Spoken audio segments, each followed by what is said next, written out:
Já no terceiro dia de Contagious, nós falamos sobre o que regia e direcionava a vida de Neemias, ou seja, o seu caráter. Nós vimos que a gente destacou, na verdade, algumas coisas sobre o caráter de Neemias, mas uma das principais que a gente destacou no capítulo 2 é que Neemias era o copeiro do rei, ou seja, ele era um homem fiel ao Senhor, ele era um homem de caráter aprovado. Porque o que significa ser o copeiro do rei? O que é essa profissão? O que é esse cargo que Neemias tinha? Ser o copeiro do rei significava que ele deveria beber do vinho do rei e levar o vinho até o rei antes que o rei provasse desse vinho, porque talvez poderia ter o risco desse vinho ter sido envenenado nesse caminho.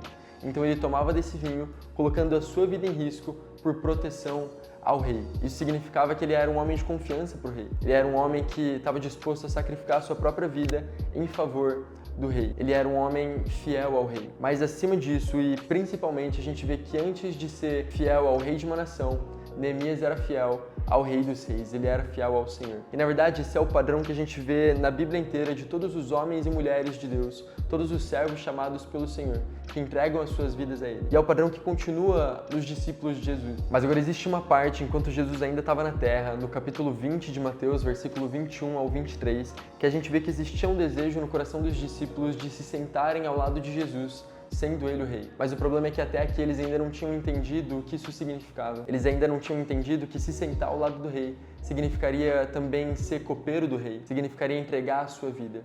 Eles não entendiam qual era o cálice que eles deveriam tomar antes de Jesus, ou o cálice que Jesus estava tomando. E aí, em Mateus capítulo 26, um pouco antes de Jesus ser crucificado, a gente vê que ele estava angustiado e ele ora ao Pai dizendo: Senhor, se possível, afasta de mim esse cálice, mas que não seja feita a minha vontade, e sim a sua. O que ele está falando é: Senhor, afasta de mim esse cálice, é o meu desejo, eu não quero beber desse cálice, mas eu quero que a sua vontade seja feita. Então Jesus toma desse cálice, e é um cálice com vinho envenenado com o meu e com o seu pecado, com o nosso pecado. Esse é o preço para aqueles que escolhem seguir Jesus, é isso que ele estava querendo dizer. Enquanto Neemias foi aquele copeiro daquele rei, a gente vê no livro de Atos o primeiro copeiro do Rei dos Reis, o primeiro copeiro de Jesus, como esse homem cheio do Espírito, cheio de sabedoria, que entregou a sua vida para viver e para morrer por Cristo. E esse homem é Estevão. Estevão era um homem que realizava muitos sinais e muitas maravilhas. E isso irritava muitos homens, deixava os caras muito bravos. E a gente vê que tem um momento em que Estevão começa a pregar para esses caras.